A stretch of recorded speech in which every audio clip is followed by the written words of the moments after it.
Welcome, everyone, and thanks for joining me for this episode of The Unlovely Truth. I'm your host, Lori Morrison, and it's time to talk about what happens at the intersection of faith and true crime. We're also going to make a leap from the audience into the action through service.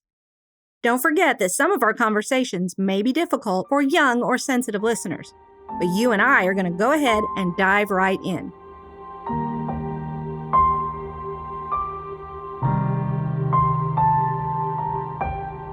This is Season 2, Episode 20, and our book this week is Hell in the Heartland by Jax Miller. My guest today is private investigator Sheila Wysocki.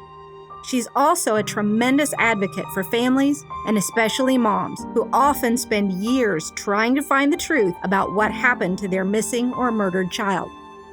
Hell in the Heartland tells the almost unbelievable story of murders, missing girls, marijuana, meth, and one amazing mom. Over 20 years ago, as everyone was anticipating the arrival of the new millennium, Ashley Freeman was celebrating another major milestone, turning 16 years old that December 29th in 1999. Her best friend, Laura Bible, was spending the night at the Freeman's rural trailer home outside of Welch, Oklahoma. It would be a modest party. Ashley's father, Danny, only worked now and again because of the terrible migraines he had, brought on by a gunshot wound to his head. He did manage to drive himself to the hospital after that accident, but that was Danny. People knew he was a tough guy. Ashley's mom, Kathy, held the family together, even after the death of Ashley's brother, Shane. Danny and Kathy believed it was actually a murder by a local law enforcement officer. That belief put the family at odds with the sheriff's department. That and Danny's marijuana business. Ashley and Laura were busy talking that evening about Ashley's upcoming test to get her driver's license, the farm animals they both raised, and the pizza dinner they were going to have to celebrate the birthday. Ashley's boyfriend joined the party, but went home before the tragedy happened. Before Kathy and Danny Freeman were killed, and before Ashley and Laura vanished. In the early morning hours of the 30th, neighbors on their way to work noticed the fire. The Freeman trailer was completely engulfed. Not having cell phones, the neighbors raced to another neighbor's home to call the fire department.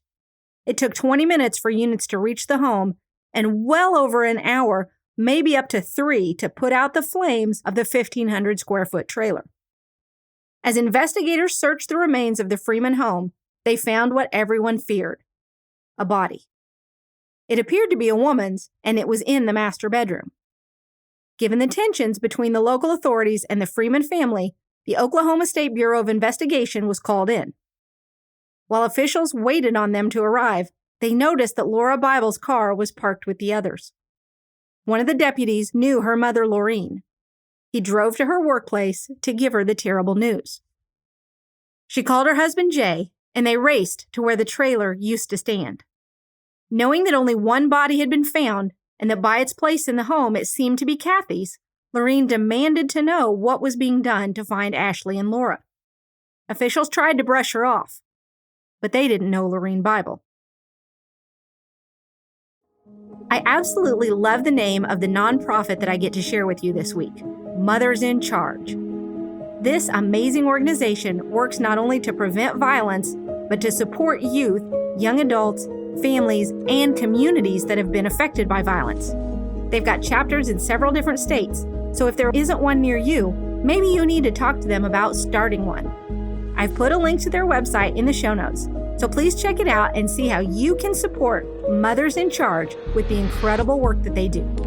Now let's get back to another mother who was very much in charge, Laureen Bible.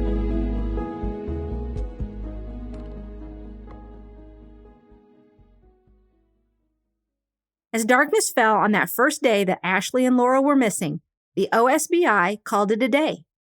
They had decided that Danny had taken off with the girls, and there was no point in looking for him until he'd had some time to calm down. Neighbors, friends, and family disagreed, and they stayed and began to look for the girls on horseback, by four-wheeler, and some just by walking the property and the woods around it. Laureen and Jay came back to the trailer first thing in the morning to resume their search for any trace of their daughter. They were shocked to see that no one was guarding the scene.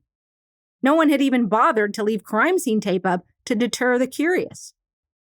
As the Bibles turned over the debris where their precious Laura had been taken from them, Jay made a shocking discovery: a body that investigators had somehow overlooked. They called the police and let them know that they had missed a man's body in the remains of the trailer. Danny Freeman's body, most likely. He hadn't taken the girls anywhere. So where were Ashley and Laura? Lorene took over the reinvestigation of the crime scene. The OSBI wasn't too happy about that, but when she pointed out that she and her friends couldn't do any worse than they had done the day before, they left her alone. And that's how it would be for the next 20 years. Lorene leading the charge and the authorities mostly trailing behind. She publicized the disappearance of the girls when the authorities didn't. She followed up with tipsters when the authorities didn't. She was always pushing herself to do that one next thing that needed to be done in order to find her missing child. Eventually, her investigation led her to believe that Danny Freeman's connections to the drug world set everything in motion. There's so much more to this story and more theories. We're going to return to this next week and talk more about the drug angle. Today, we're going to chat with Sheila Wysocki about moms that she has worked with that are every bit as determined as Lorene Bible.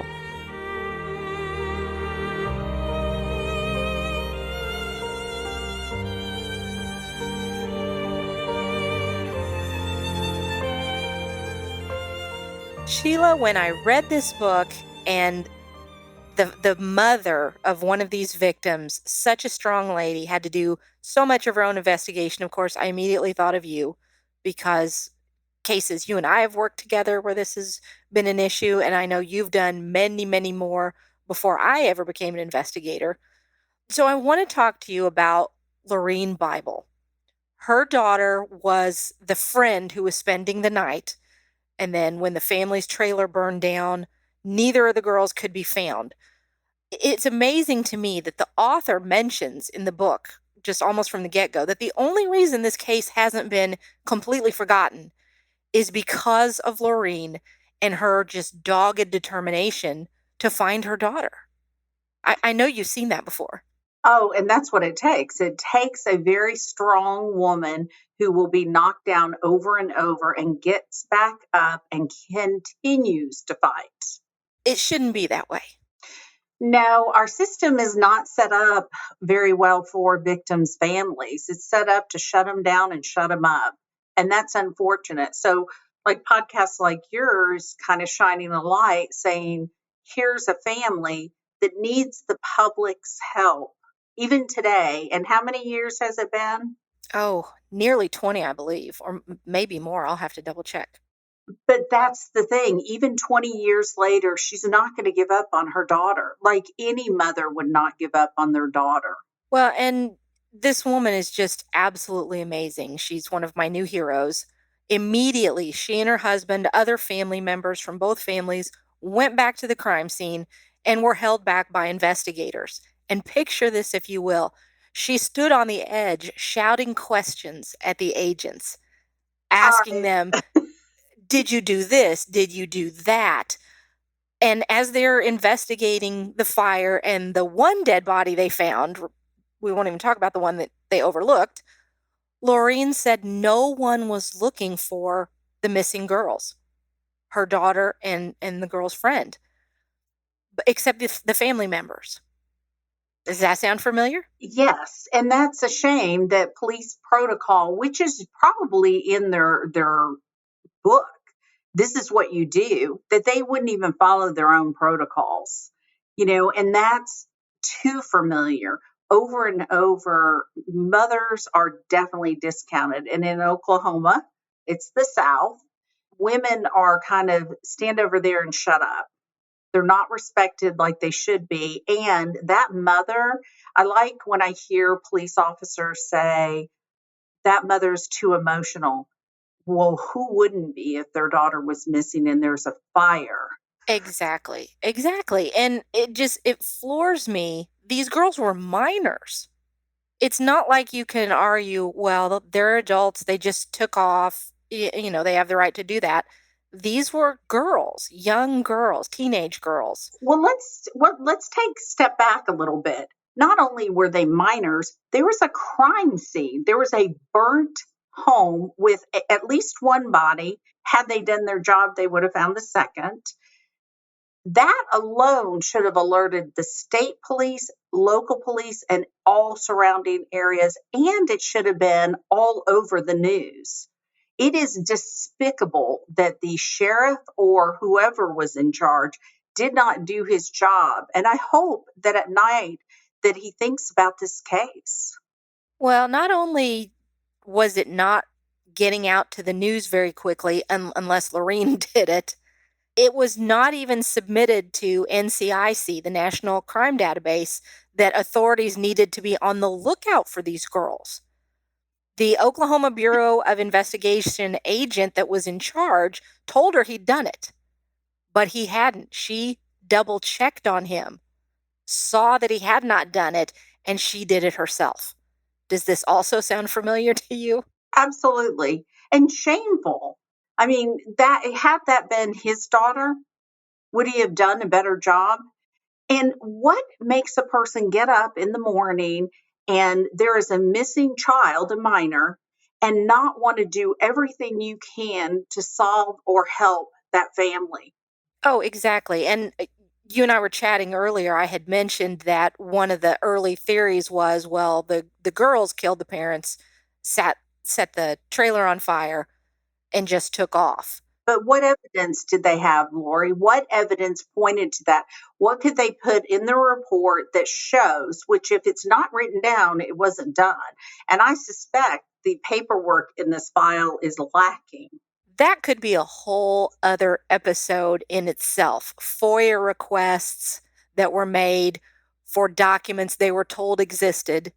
Then the FOIA request came back. No such document was ever generated. No such request for that type of report to be made ever happened. Well, it's exactly like the Katie Major case. She was told documents were done, reports were filed, and police did their job. And lo and behold, had she not done it, it wouldn't have been done. Same for this woman. So it's consistent throughout the South. Well, and Lorene did one thing that I would say falls into this don't try this at home category. So anybody that's listening, if you have unfortunately had a loved one be involved in a crime or they've passed and there's maybe some suspicion about how that happened, there were drugs involved. And so Lorene actually met with a local drug kingpin to ask him some questions. Not a good idea. But I do understand that desperation. If she thought that maybe there were some answers there and the police weren't asking the questions, she was just going to do it. I respect that. I respect her trying to find answers and turning over every rock. Oh, for sure. And in all of the meetings Lorene had with the author of this book over the years, she repeated the same phrase, "We can't lose focus." And she explained that what she meant by that was that it's easy to get angry at law enforcement, or it's easy to get distracted chasing the latest suspect because tons of tips might be coming in. Important things for sure, but not to her the main thing. It sounds like she would have made a very good investigator, doesn't it?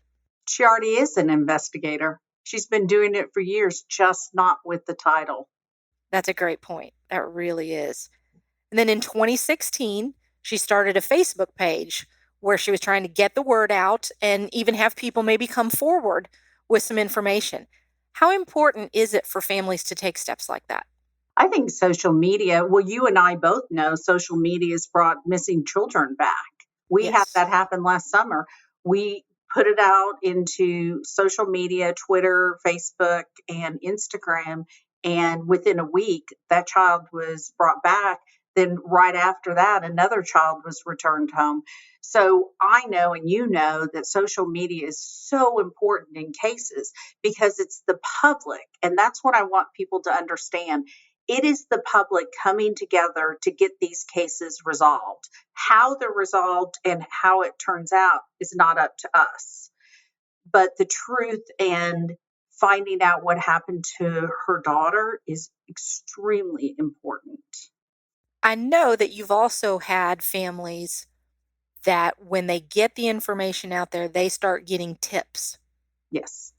And you might not be able to mention specific cases, but give us an idea of how important some of the tips are that have come in.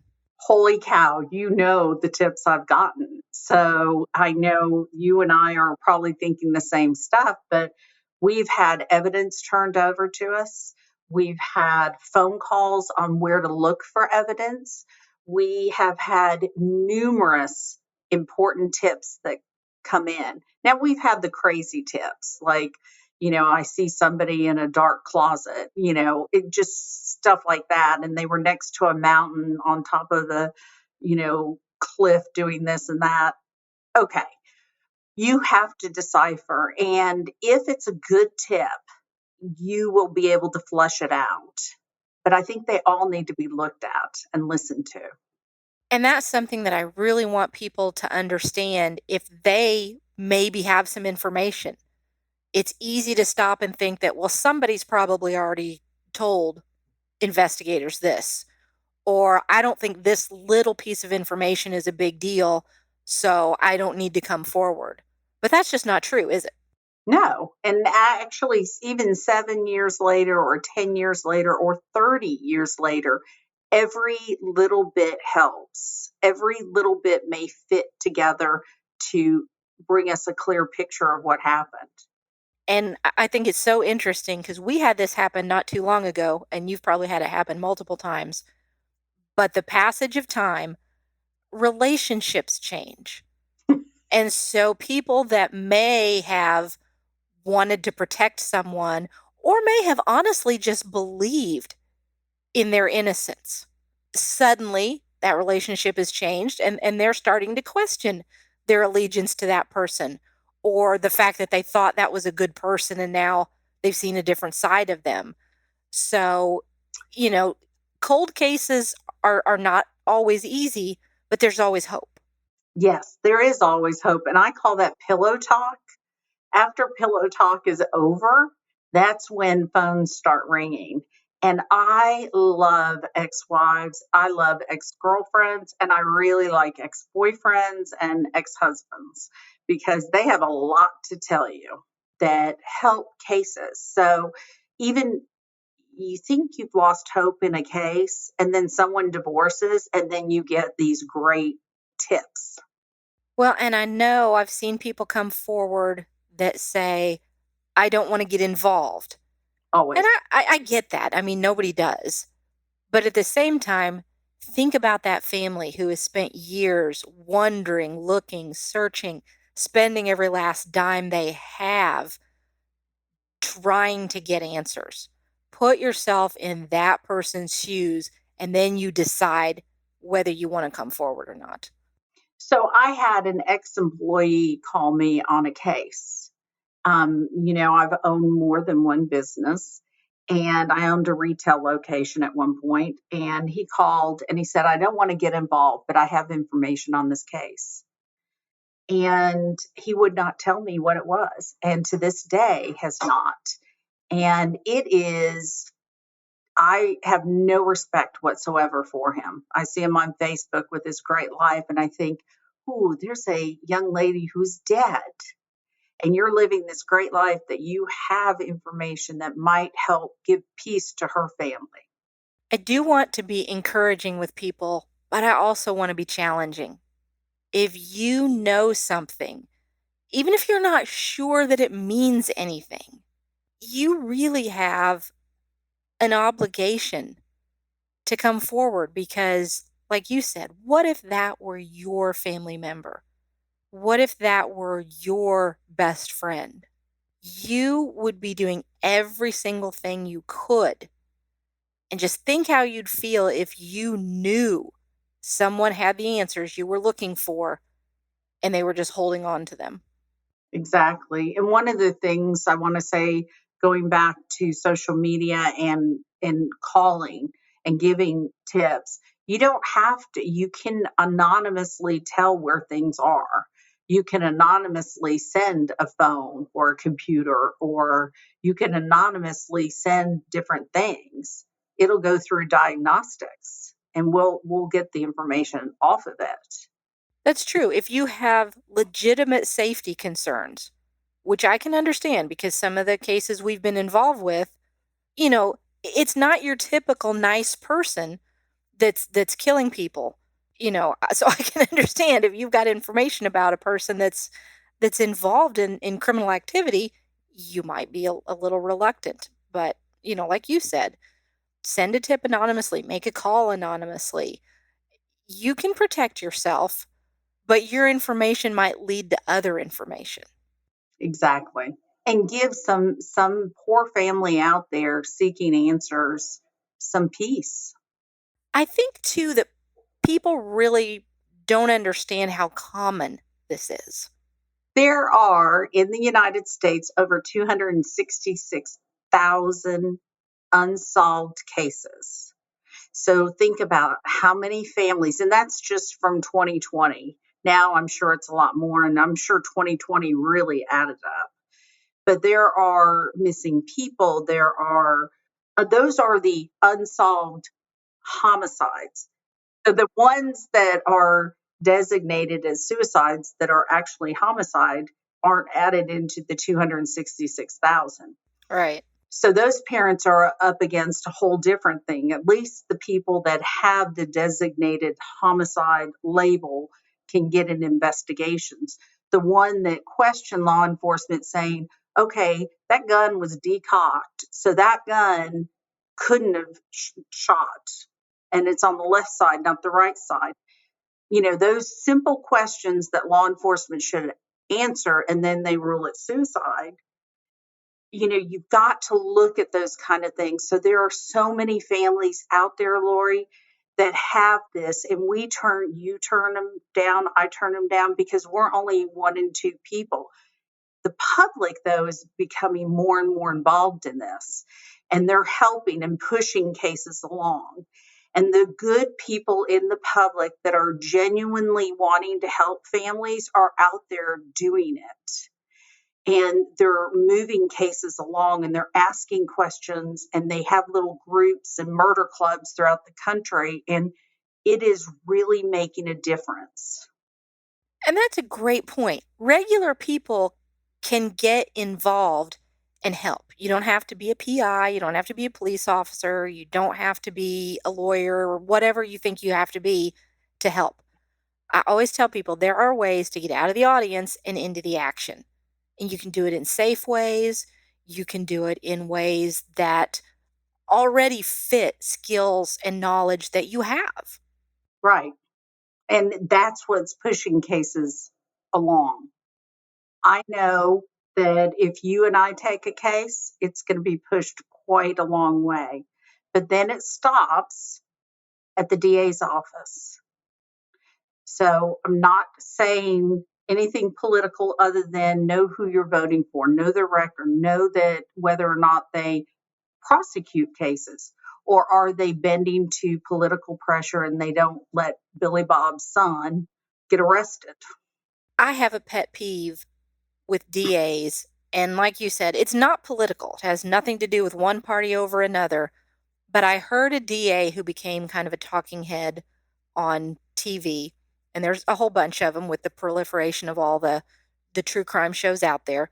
But this particular one touted the fact that she had never lost a murder prosecution. And I thought about that, and I know she meant it to be a very impressive statement about her record. But all I could think of was, then you didn't try the hard ones. You only went after the ones where you had everything there at your feet and you knew you were going to win. What about the families who didn't have the good fortune of their loved one's crime having just evidence dripping here, there, and everywhere? Did they Agreed. not deserve that chance at justice? I never thought about that before you said that a while back to me. And ever since then, I listen to hear if they say something like that. And maybe she was just wonderful. She tried everything that came her way and she just was so tremendous that everybody got convicted. But I'm going to say I call BS on that one. I think there were cases that could have been prosecuted that she didn't. A lot of times, I think that the family's dynamics, like, I'm wondering if, because in your case, the Oklahoma case, if it's because it's a lower income family. I think that definitely had something to do with it. There was a case before this happened that the family was involved with, so there was some personal animosity between the family and law enforcement that couldn't possibly have helped anything. Like I said, drugs were involved, so it would be easy to say, "Oh, this family is just on the fringes of society. We don't have to worry about this case." Right. Now, Lorraine's daughter, I want to make clear, there was never any suggestion that either of the girls were involved in drugs. It was the parents. But what I'm saying is there are judgments made by people investigating that shouldn't make judgments at all. It doesn't matter where you are in society. Somebody, a prostitute who's murdered, deserves just as much justice as a billionaire. Oh, I agree. I agree 100%. I was just saying I think that that's what played into some of the prejudices maybe against working the case maybe as hard as it could have been. Yeah, I think it's sad, and I'm very happy that there are women out there that work as hard to solve their children's cases. I respect that so much. And this story is so full of heartache, just story after story of people that are caught up in the situation because it was in a small town and the whole town really feels a big part of it and lots of people are hurt by what happened.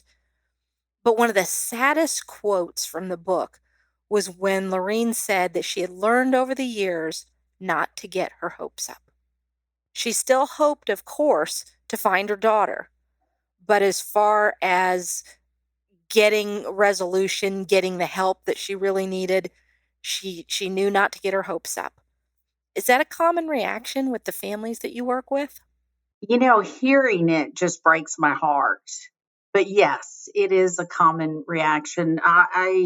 We're working on a case, you and I, right now.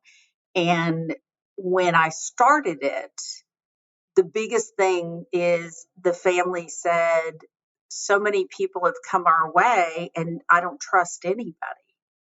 Now, how sad. They've been taken advantage of, and people have done wrong things to them.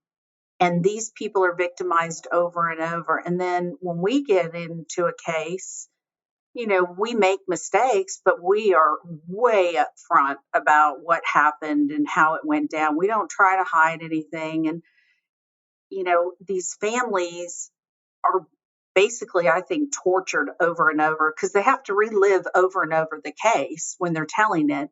And then they have to deal with people coming in wanting something. There was a lady who wrote a book in a case and, told the families this is the way it's going to go. And when it was published, they were appalled. It's important, I think, that people understand. Don't feel like, oh, those families probably have plenty of people coming forward to help them. They may or they may not, but even when they do have people coming forward, like you said, a lot of times it's people that want something. How many times have we heard that we're not the first investigators they've worked with? Someone else came along, promised them things, took their money, and did nothing. Oh, too many times. Even though someone was arrested in this case, and it's now considered solved, and I'm using air quotes for people out in podcast land who can't see me doing I that. was going to say, I don't know if they can see that. Lorraine says it isn't. Until she finds her daughter's body, it's not solved for her. I agree with her. Does it ever feel solved for any mom No. if she doesn't know everything that happened? I will say this, and hopefully I don't cry. Lori, I'm going to be mad if I do. I know that when we go through trials and you get that verdict of guilty, you think heaven's going to open and you're going to feel great. And you know what happens? You feel like crap, because it doesn't change the fact that there is a person that's still dead that's important in your life, that your daughter, your son, the verdict doesn't change anything. And everything that you've worked on, you have gone through hell and back for that moment. And that moment comes, and then what? And then what, indeed? I'm so impressed by, I've seen so many moms, and we're working with one right now. And she said, no matter how this all turns out, I want to take what I've experienced. I want to take what I've learned from this and help other moms that are starting that journey and working through it. And that is part of the process of working with me and you and my group, is whoever we choose on our cases, they have to give back when it's done, because we'll give them more than they ever expected. And we want them to give the next family more. And that's a challenge for everybody listening. Find someone you can help. I'm going to highlight some organizations that you can get involved with that will help with victims' families, with moving cases forward. You can find something that fits your time commitments, your gifts, your skills, but give something to these families because they so desperately need it. Absolutely. Well, thank you for being with us again. You always have lots of great information for my audience. I appreciate your time so very much. And I appreciate you asking me, now that you're a big podcaster. I didn't know if you'd forget the little people. Oh my goodness. Well, thanks again, and you and I will definitely be talking. Thank you.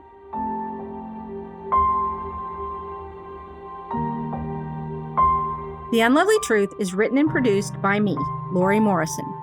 Music is by Neocortex, and artwork is by Shelby Highland. Remember to check out the show notes for links to helpful resources. Come back next week to hear the rest of the story. See you all next time.